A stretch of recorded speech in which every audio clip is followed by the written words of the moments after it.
খোঁচা খোঁচা দাড়ি, এলোমেলো চুল আর সুন্দর করে একটা সাদা শার্ট পরেছে আর চোখে চিকন ফ্রেমের চশমা। তাকে যেন এই লুকে সবচেয়ে বেশি মানিয়েছে।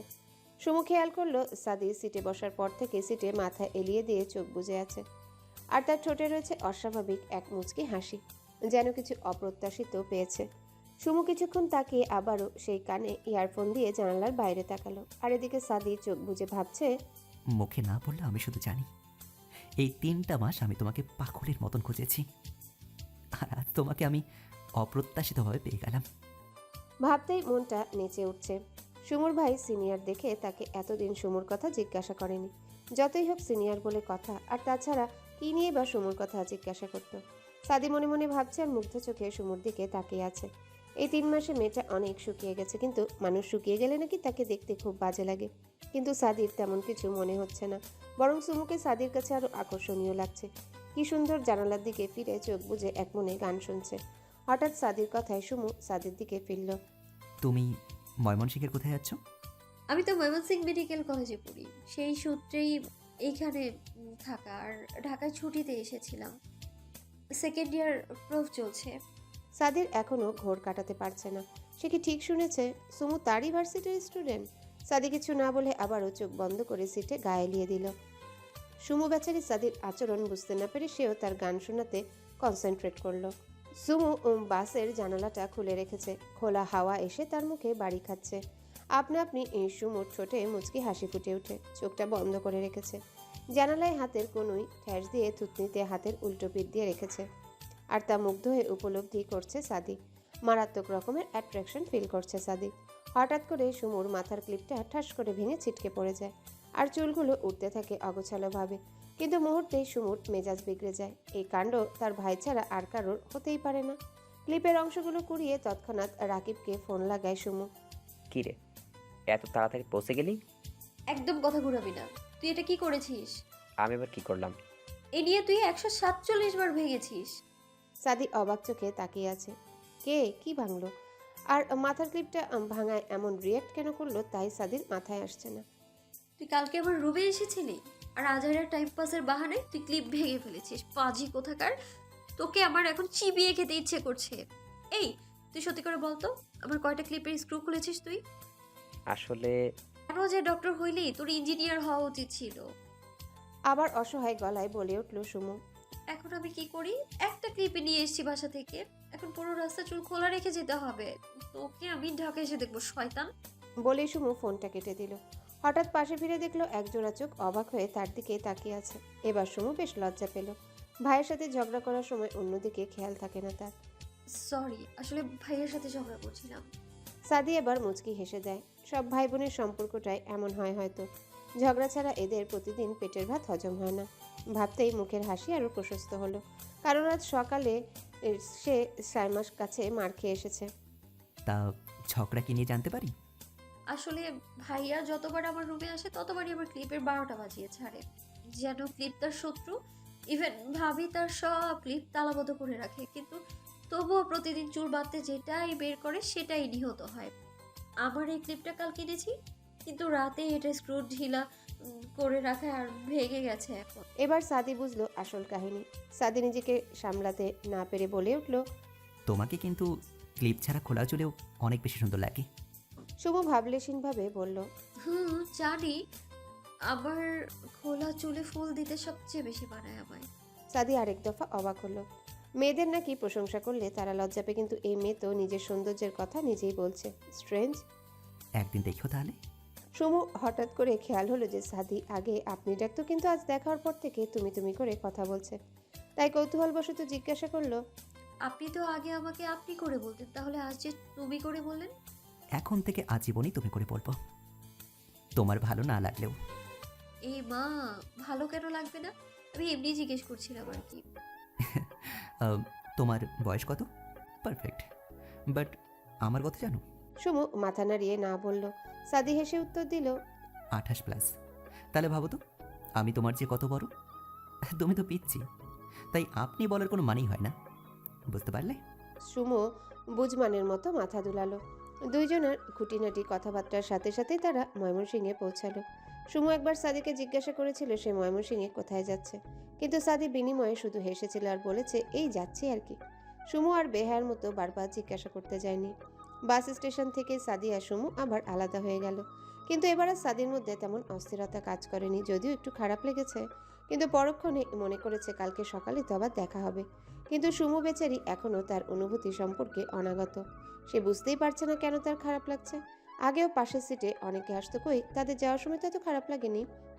তাহলে কি সাদি চেনা তাই এত খারাপ লাগছে? জানে না সুমু তার উত্তর। সুমু ফিরে যায় গার্লস হোস্টেল আর সাদি উঠে একটা কটেজে। এখানে তার এক বন্ধুর বাড়ি আছে, সেখানে উঠতে পারতো, কিন্তু বাসায় বন্ধুর বউ বাচ্চা আছে তাই আর সেখানে যায়নি। কিন্তু তার মাধ্যমে একটা বাসা ঠিক করে থাকবে, তাতেও তো 2 দিন সময় লাগবে, তাই এই কটেজে থাকা। পরদিন সকালে উঠে সাদি কলেজের জন্য রেডি হতে থাকে। অটোমেটিক্যালি সাদির ঠোঁটে হাসি ফুটে আছে। যত না কলেজের জন্য তার চেয়েও বেশি সুমুর সাথে দেখা হবে তাই। রাতে দেরি করে ঘুমানোর জন্য এখনও জাগতে পারেনি সুমু। তার রুমমেট নাদিয়া বেচারি সেই কখন থেকে ডেকে যাচ্ছে সুমুকে। সুমু বেবি, প্লিজ উঠে পড়। আমাদের 7:30টায় ক্লাস, এখন অলরেডি 6:30 বাজে। তাড়াতাড়ি ওঠ। সময়ের কথা শুনে ধরফর করে উঠে বসলো সুমু। সে কখনোই লেট করে ঘুম থেকে ওঠে না, কিন্তু আজ কি যে হলো। আসলে খুব সুন্দর একটা স্বপ্ন দেখছিল সে, হয়তো সেই স্বপ্নের মুগ্ধতায় উঠতে পারেনি। নাদিয়াকে বলে তাড়াতাড়ি ওয়াশরুমে গিয়ে রেডি হতে থাকে। ওয়াশরুম থেকে বের হয়ে দেখে মোবাইলে নীলের 5টা মিস কল। হায়, এই পোলা আজকে সামনে পাইলে চাবাইয়া খাইব। কল ব্যাক করতেই নীলের ঝাড়ি শুনছে সুমু। দোস্ত কুল ডাউন, আমি 5 মিনিটেরই ক্যাম্পাসে আসছি। তাড়াতাড়ি আয়। এমনি ক্যাম্পাসে আইসা শুনলাম আজকে আমগো কলেজে নতুন প্রফেসর আসবে। আয় হায়, কস কি, আমি আসতেছি। ফোনটা কেটে আবারও রেডি হতে শুরু করলো সুমু। একটা লনের 3 পিস পরেছে, তাও আবার হালকা গোলাপি। লম্বা চুলে বেনুনি গাঁথা, মুখে নাই কোনো সাজ, শুধু হালকা করে গোলাপি লিপস্টিক। হাতে ঘড়ি পরে তাড়াতাড়ি অ্যাপ্রনটা হাতে ঝুলিয়ে ব্যাগ নিয়ে দৌড়। হাতে ঘড়িতে সময়টা দেখে নিয়েছে 7টা 16। তাড়াতাড়ি একটা রিক্সা নিয়ে কলেজে চলে আসে সুমু, তবুও 2 মিনিট লেট। চারিপাশে না তাকিয়ে ক্লাসের উদ্দেশ্যে দৌড় শুরু করে সুমু। ক্লাসে ঢুকবে তার আগেই হাতের ঘড়ির দিকে তাকাতে না তাকাতেই খেলো এক ধাক্কা। তাতে তাল সামলাতে না পেরে ছিটকে পড়ে গেল। ব্যথাতুর শব্দ বের করতেই খেয়াল হয় শুধু সে একা পড়েনি, তার সাথে আরও একজন পড়ে গেছে। কোনোই ঘষতে ঘষতে সামনে তাকাতে আরেক দফা ঝটকা খেলো। একটু অস্বস্তি নিয়েই বলে উঠল, ডক্টর সাহেব, আপনি এখানেও?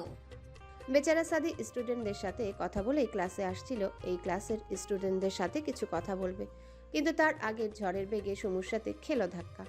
সুমুকে পড়ে যেতে দেখে ক্লাসের ভিতর থেকে নীল দৌড়ে এসে সুমুকে উঠাতে যায়। সামনে যে কেউ পড়ে আছে তার খেয়াল নেই। তুই কি মানুষ হবি না? এত ধাক্কা উষ্টা কেমনে খাস? উঠ। সাদি প্রথমে অবাক হলেও সাথে সাথে চেহারায় রাগ ফুটে ওঠে। সুমু এখনো এক ধ্যানে সাদির দিকে তাকিয়ে আছে। আসলেও বুঝতে চেষ্টা করছে যে হঠাৎ সাদি এমন রাগী ফেস কেন বানালো। কারণ সাদিকে দেখে সুমুর নিজেরই ভয় লাগছে। ওই ড্রামা কুইন, কোন ধ্যানে আছিস? ব্যথা পাস নাই তো? সুমু নীলের কথা শুনে আর চোখে তাকিয়ে দাঁতে দাঁত চেপে বলল, যত বকা আমি তোর থেকে খাই, অত বকা আমি আমার নিজের ভাইও দেয় না আমায়। তুই যে পাজি, তোরে খালি মায়ের উপরে রাখা উচিত। কেন যে রাকিব ভাইয়া তোরে মারে না? তার জন্য তোর আফসোস হচ্ছে? দেখিস তোর জামাই উঠতে বইতে পিটাইব তোরে। আমার সামনে সার, নইলে তোর ওই 2 দিনের প্রেমিকারে সব বলে দিব আমি। সাদি এবার গলা খাকারি দিল, কারণ সাদি আর এদের কথা নিতে পারছে না। হাসিতে পেট ফেটে যাচ্ছে। সুমু আর নীল ঝগড়া শুরু করলে চারিপাশের কিছুই খেয়াল করে না। হঠাৎ দুজনেরই খেয়াল হলো সাদির কথা। সরি ডক্টর সাহেব। উনি আমাদের স্যার হয়, তুই ডাক্তার সাহেব কেন বললি? তাতে কি তোমার সমস্যা হচ্ছে? সাদির কথা শুনে নীল একটু ভড়কে গেল। সে তো স্যারের সম্মানের কথা ভেবেই বলেছে। সরি, আবারও সরি। আমি আসলে না দেখে দৌড় দিয়েছি, লেট হয়ে গিয়েছে তাই। তাই বলে এভাবে দৌড়ে কেউ পড়ে গেলে? পড়ে তো গেছি। তুই তো পড়বি, তোর ডিএনএতেই প্রবলেম। খালি ধূপ ধাপ কইরা পইরা যাস। সুমু রাগে চোখে নীলের দিকে তাকায়, তাতে বেচারার সব সাহস ফুস। এদিকে রাকিবের সাথে রাগ করে বসে আছে তার বউ। ও বউ, দেখো একটা দিনই তো লেট হয়েছে, কি করবো, ইমার্জেন্সি ছিল। দেখো, একদম নাটক করবা না। আমি কি এমনি এমনি তোমার সাথে রাগ করেছি? একে তো লেট করেছো, তার উপর আমার ক্লিপ আজকেও ভাঙছেন। কালকে যদি আমি এক বক্স ক্লিপ না পাইছি তো তোমার সবগুলো ট্রাউজার কেটে কুচি কুচি করে ফেলবো। তারপর বাবার লুঙ্গি পরবা। আচ্ছা আচ্ছা, কালকেই 1 বক্স নিয়ে আসবো। 1 বক্স না 2 বক্স। বাবুর ক্লিপ হচ্ছে ভাঙছো। আচ্ছা, সুমোর জন্য আনবো। খুশি? হুম। এর মধ্যেই সুমুর ফোন আসে মাহবুবার ফোনে। হ্যালো বাবু, কি খবর তোমার? ভাবি, কি হয়েছে বাবু? কেউ বকছে? ভাইয়া কিছু বলেছে? শুধু বলো একবার। রাকিব বোকা হয়ে তার বইয়ের দিকে তাকিয়ে আছে। সে কখন কিছু বলল? কুল ডাউন ভাবি, ভাইয়া কিছু বলেনি, কিন্তু একটা থিওরি আমি কিছুতেই বুঝতে পারছি না। কি থিওরি বাবু? কয়দিন ধরে আমি যেখানেই ধাক্কা খাই সামনে মানুষটা ডক্টর সাহেব হয়।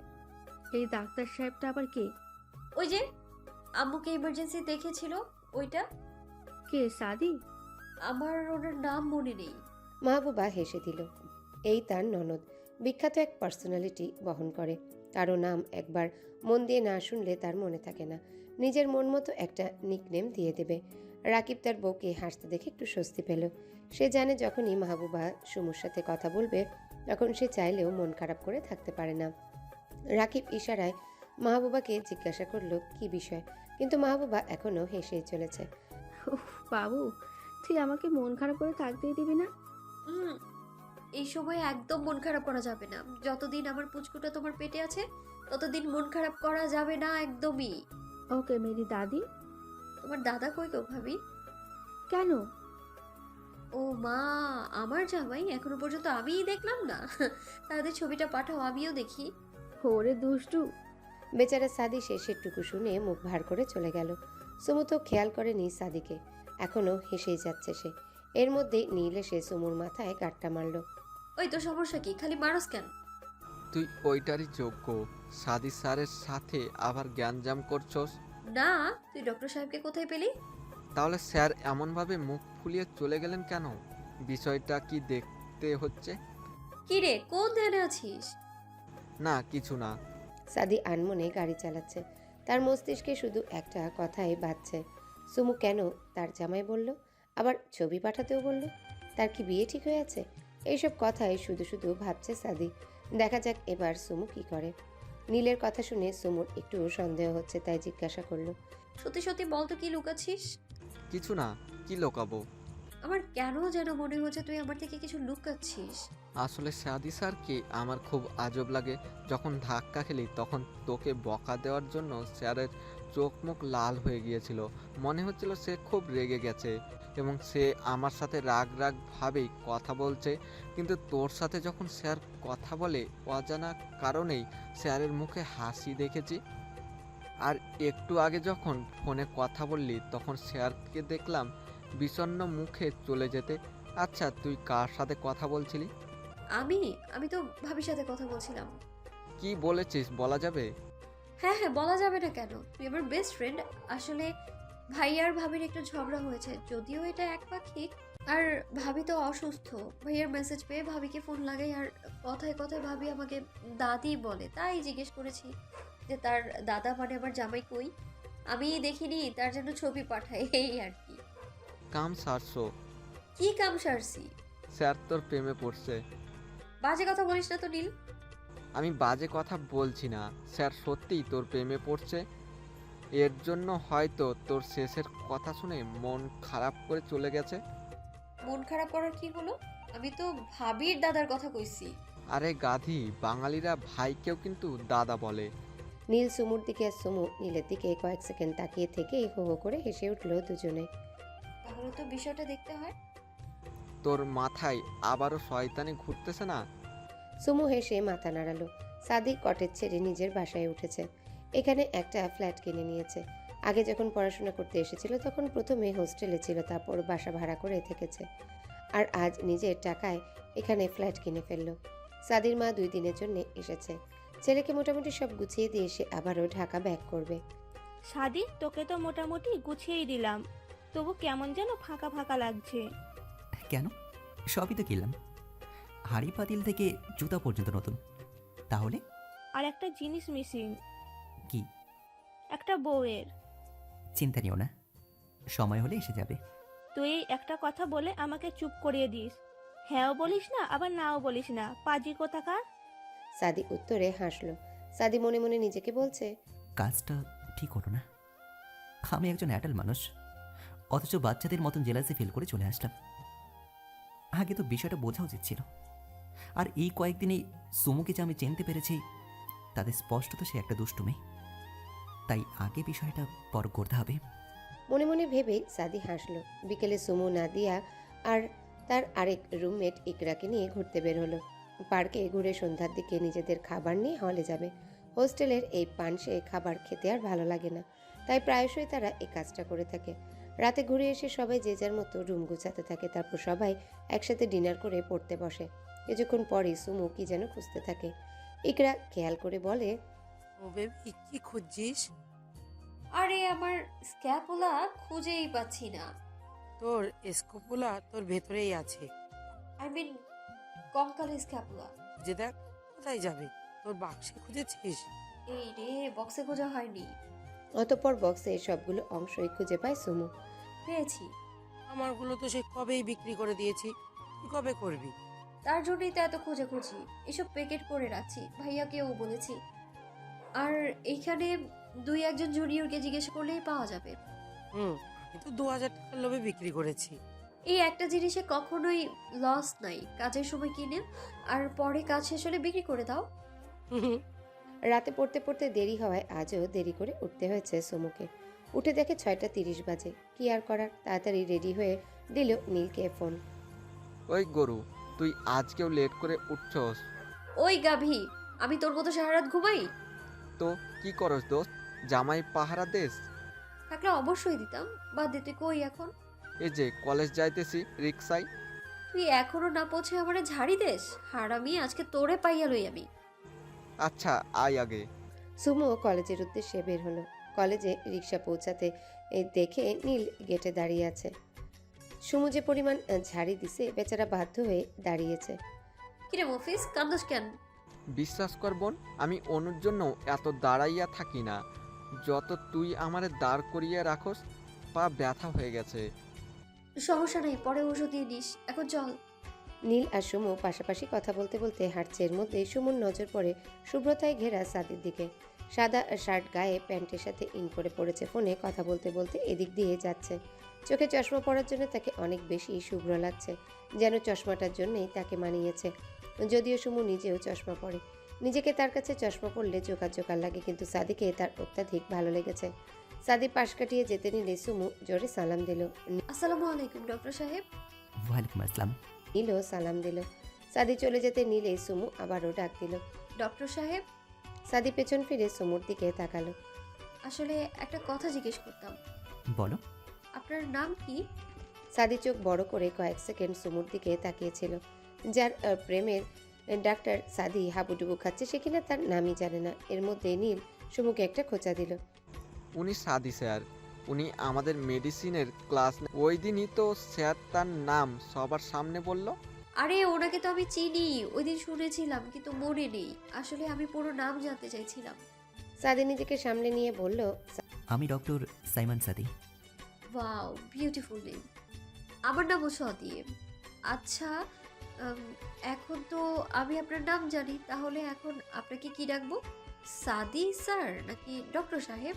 সাদি একটু হেসে বলল, তোমার ইচ্ছে। বলেই চলে গেল। আর সুমু বলছে, বুঝলাম না, উনি হাসলো কেন? নীল সুমুর মাথায় বাড়ি দিয়ে বলল। গাধি। এদিকে সাদি মনে মনে এত হাসছে, কিন্তু সামনে তা প্রকাশ করছে না। নয়তো বিনা খরচায় পাগলের পদবিটা মানুষ তাকে দিবে। সাদি ভাবছে দুনিয়ায় আর কোনো মেয়ে ছিল না। এই আধা পাগলি সুমুকে কেন তার এত পছন্দ? সরাসরি বলে দিল, নাম মনে নেই, পাগলি। সাদিকে খুশি মনে বাড়ি ফিরতে দেখে সাদির মাও বেশ খুশি হলো। গতকাল বিষণ্ণ মুখে এসেছিল, কিন্তু আজ বেশ খুশি। সাদির মা কৌতূহলবশত জিজ্ঞাসা করলো, কিরে সাদি, আজ মন খুব বেশি ভালো মনে হচ্ছে। হ্যাঁ আম্মু, আজ এমন কিছু হয়েছে না যা আমার লাইফে প্রথম ঘটলো। তা কি এমন হয়েছে যে আজ এত খুশি? এক হাত পাগলির কথার জন্য আমার সব খারাপ মুড ভালো হয়ে গেছে। আত পাগলি। হুম। অতঃপর সাদি তার আম্মুকে সুমুর বিষয়ে সব বলে। সাদির আম্মু সব শুনে হা। আমি কি বলবো বুঝতে পারছি না। এই মেয়ের সাথে অবশ্যই তোর কোনো কানেকশন আছে, নয়তো বারবার এই মেয়ের সাথেই কেন তোর ধাক্কা লাগে বা দেখা হয়। সাদিরে, আমার মেয়েটাকে খুব দেখতে ইচ্ছা হচ্ছে। তুমি তো আজই চলে যাচ্ছ, দুদিন থেকে গেলে দেখতে পারতে। সমস্যা নেই, পরে এসে দেখবো। হ্যাঁ, তোমার ইচ্ছে। বিকালে সুমু বের হয়েছে কিছু কেনাকাটা করতে, ফোনে রাকিবের সাথে কথা বলছে। হ্যাঁ ভাই, তুই কই? আমি হাসপাতালে আছি। কেন, কোনো দরকার? হুম, আমার কার্ডে টাকা সব তুলে নিছি। তুই কার্ডে টাকা ভরে দিস। আমি এখন একটু ব্যস্ত আছি, হাসপাতাল থেকে বের হয়ে দিব ওকে। ওকে আচ্ছা, ভালো থাকিস। ওকে। এই যা, ফোনের টাকাও শেষ হয়ে গেল রে। সুমু মার্কেটে গিয়ে কিছু কেনাকাটা করলো আর আসার সময় হালকা স্ন্যাক্সও নিল। হাতে একটা টাকাও নেই। হঠাৎ সামনে তাকিয়ে সুমু আবার হাতের সব দেখে নিল, পার্স একদম খালি। এখন সুমুর প্রচুর কান্না পাচ্ছে। পাশে একটা সিঁড়িতে মন খারাপ করে বসে আছে। মাঝে মাঝে একটু কান্নাও করছে, কিন্তু তার কোনো প্রভাব নেই। ঠোঁট উল্টে গালে হাত দিয়ে বসে আছে। সাদি নিজের খাবারের জন্য বাহির থেকে কিছু কিনতে বের হয়েছে। রিক্সা থাকা অবস্থায় হঠাৎ করে সুমুর দিকে নজর গেল। তাড়াতাড়ি রিক্সা থামিয়ে নেমে এলো। বাচ্চাদের মতো মুখ ফুলিয়ে বসে আছে। বারবার আর চোখে কি যেন দেখছে, আবার মন খারাপ করছে। সাদি সুমুর সামনে গিয়ে দাঁড়ায়, কিন্তু সুমুর কোনো হেলদোল নেই। সে এক মনে অন্যদিকে তাকিয়ে আছে। এবার সাদি সুমুর সামনে তুড়ি বাজালো। সুমুর খেয়াল ফিরতেই সামনে তাকিয়ে দেখে সাদি। ডক্টর সাহেব, এখানে কি করছো? আর তোমার মন খারাপ কেন? সুমুর যেন দুঃখটা আরো বেশি গাঢ় হলো। ফুপিয়ে উঠতে সাদি ব্যস্ত হয়ে পড়ল। কেউ বিরক্ত করেছে? বাজে কথা বলেছে? একবার শুধু বলো, কি হলো বলো। কেউ কিছু বলেছে তোমাকে? হুম, কে? সুমু হাত দিয়ে ইশারা করে দেখালো। সাদি সামনে তাকিয়ে ভ্যাবাচাকা খেয়ে গেল। ওই ফুচকাওয়ালা কি বলেছে? না, ওই ফুচকাগুলো বলেছে। সাদি এবার পুরোই অবাক। ফুচকা কথা বলছে? কি বলেছে? বলেছে, সুমু তুই আমার কাছে আয়, আমাকে খা। সাদির এবার ভীষণ হাসি পাচ্ছে। ওকে ফুচকাগুলো নাকি ডাকছে। তো ফুচকাটাকে সারা কেন দিচ্ছ না? দিব কি করে? ফুচকাওয়ালা কি আমার শ্বশুর? আমার কাছে একটা টাকাও নেই। সাদি এবার বুঝলো আসল কাহিনী। সুমুর মন আবারও খারাপ হয়ে গেল। সাদি খুব কষ্টে নিজের হাসি চেপে বলল, চলো তাহলে, আমি তোমাকে ফুচকা খাওয়াচ্ছি। আপনি কেন খাওয়াবেন? তাহলে তুমি কিভাবে খাবে? খাবো না, কষ্ট করে থাকবো। সাদি এবার একটু হেসেই দিল। এভাবে ফুচকা খাওয়ার জন্য বাচ্চাদের মতো কাউকে খাতে এই প্রথম দেখলো সাদি। কষ্ট করে থাকতে হবে না, আমি তোমাকে ফুচকা খাওয়াচ্ছি। আমি এভাবে ফাও খেতে পারবো না, আমার কাছে টাকা নেই। একটা কাজ করা যায়, আপনি কালকে আমার থেকে টাকা নিয়ে নেবেন। পরেরটা পরে দেখা যাবে, এখন চলো তো। আচ্ছা চলুন, তাড়াতাড়ি চলুন। সুমুর ও হুশই নেই ও কি করছে। সাদির হাত ধরে টেনে নিয়ে গেল ফুচকার স্টলের সামনে, গিয়েই বলে উঠল, মামা 2 প্লেট ঝাল ঝাল করে ফুচকা দেন তো। আচ্ছা। 2 প্লেট কেন? আমি তো খাবো না। আপনার জন্য কে অর্ডার করলো? তো 2 প্লেট। এই 2 প্লেট তো আমারই খেতে লাগবে, আপনি খেতে চাইলে অর্ডার করতে পারেন। না, আমি খাই না। এলিয়েন। কি বললে? না, ফুচকার প্লেট নিয়ে খুব মজা করে খাচ্ছে সুমু, যা অবাক হয়ে দেখছে সাদি। ফুচকার মতো একটা খাবারও মানুষ এত মজা করে খেতে পারে? সাদিকে মুচকি মুচকি হাসতে দেখে সুমু ভ্রু নাচিয়ে জিজ্ঞাসা করলো কি হয়েছে। কিন্তু সাদি তো মুগ্ধ চোখে সুমুর এক্সপ্রেশন দেখছে। এর মধ্যে সুমুর মাথায় দুষ্টু বুদ্ধি এলো। সাদির হঠাৎ ফোন আসা একটু দূরে যায়। এর মধ্যে সুমু ফুচকাওয়ালাকে বিভিন্ন নির্দেশনা দিয়ে 1 প্লেট ফুচকা বানাতে বলে। ফুচকাওয়ালাও সুমুর কথা মতো বানায়। সাদি আবার স্টলের কাছে আসতে সুমুকে জিজ্ঞাসা করে, খাওয়া শেষ? সুমু কোনো কথা না বলে সাদির পায়ে খুব জোরে মারিয়ে দেয়। সাদি পা উঠিয়ে করতে সুমু ফুচকার প্লেট থেকে ফুচকা উঠিয়ে সাদির মুখে পুড়ে দেয়। সাদির চোখ মুখের এক্সপ্রেশন দেখে সুমু হেসে দেয়। আসলে সাদি কোনো মতে ফুচকাটা খেয়ে আবারও পা ধরে লাফাতে থাকে, কিন্তু সুমুর হাসির শব্দে সুমুর দিকে তাকাতে যেন সাদির পায়ের ব্যথা গায়েব হয়ে গেল। সুমু তাকিয়ে দেখে সাদি তার দিকে তাকিয়ে আছে। সুমু এখনো হাসছে, তবে আস্তে। ডক্টর সাহেব কি বেশি ব্যথা পেলেন? পায়ে তো ব্যথা থাকার কথা না। সাদি হঠাৎ খেয়াল করলো আসলেই তার পায়ে ব্যথা নেই। অবাক চোখে সুমুর দিকে তাকাতেই সুমু বলল, আমি আমার পায়ের পাতা দিয়ে মারিয়েছি, তাই ব্যথা নেই। শুধু তাৎক্ষণিক ব্যথা পাবেন, কিন্তু সিরিয়াস ভাবে ব্যথা দিতে চাইলে হিলের অংশ দিয়ে জোরে পা মারিয়ে দিতাম। সাদির এখন খেয়াল হলো সে ফুচকা খেয়েছে। ফুচকার টেস্টটা অনেক বেশি ভালো ছিল। সোমো, আমি ফুচকা খেয়েছি। জি ডক্টর সাহেব। বাট ফুচকা তো বাজে খাবার, কিন্তু এটা তো অনেক মজা লেগেছে। মজা তো লাগবেই, আমি নির্দেশনা দিয়ে বানিয়ে দিয়েছি, খেয়ে দেখতে পারেন। তারপর সাদিও সুমুর সাথে ফুচকা খেলো। সাদি কাছে মুহূর্তটা অনেক বেশি ভালো লেগেছে। হয়তো এই অতিরিক্ত ভালো লাগার কারণটাই সুমু। পরদিন সুমু কলেজে গিয়ে সাদিকে খুঁজতে শুরু করলো। এর মধ্যে নীল এসে সুমুর মাথায় গাঁটটা মারলো। দেখ ভাই, এমন মাথা ঘাটটা মারবি না, বিরক্ত লাগে একদম। ওই ড্রামা কুইন অফ যা, তোর বিরক্ত লাগার ধার ধারি আমি। হো, তা তো জানি, ডক্টর এখন বল কাকে খুঁজিস? সাহেবকে। সাদি স্যারকে? কেন, কি দরকার?